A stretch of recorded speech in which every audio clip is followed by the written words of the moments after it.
महाराष्ट्राच्या निवडणुकीत 90,000 बूथसाठी भाजपनं देशातून 90,000 लोक आणले आहेत। पंकजा मुंडेंचं वक्तव्य, बाहेरून आलेल्या लोकांमुळे महाराष्ट्रातला ऑक्सिजन कमी झाल्याची मुश्किल टिप्पणी। मुस्लिमांना 10% आरक्षणासह नोमानींच्या 17 मागण्या मवियाकडून मान्य। फडणवीसांचा गंभीर आरोप, वोट जिहाद विरोधात धर्मयुद्ध लढण्याचाही इशारा।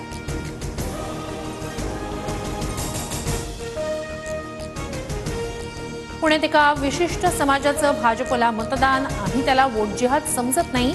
फडणवीसांसह सहकाऱ्यांकडून निवडणुकीला धार्मिक रंग देण्याचा प्रयत्न, शरद पवारांचा पलटवार। कांदा उत्पादकांनी आम्हाला मतदान केलं, मग त्यांना कांदा जिहाद म्हणणार का? वोट जिहादवरील टीकेवरून बाळासाहेब थोरातांचा खोचक सवाल।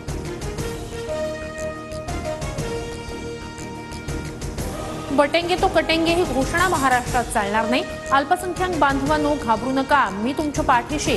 अजित पवारांचा योगी आदित्यनाथ यांच्यावर निशाणा।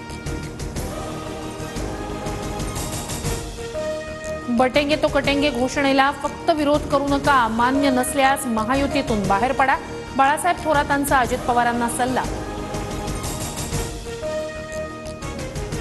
वाईतल्या सभेत भाषणादरम्यान शरद पवारांना चिठ्ठी, गद्दारांचं काय करायचं? पत्रातून विचारणा, गद्दाराला पाडा पाडा पाडा म्हणत शरद पवारांचं उत्तर।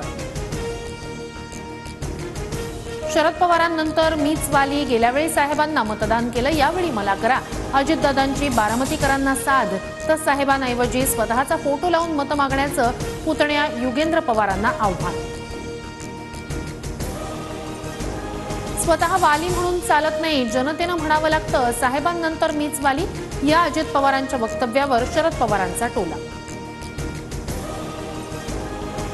विधानसभा निवडणूक झाल्यानंतर प्रतिभा काकींना विचारणार, नातवाचा एवढा काय पुळका आला होता? भाषणादरम्यान अजित पवारांकडून प्रतिभा पवार यांच्यावरही निशाणा।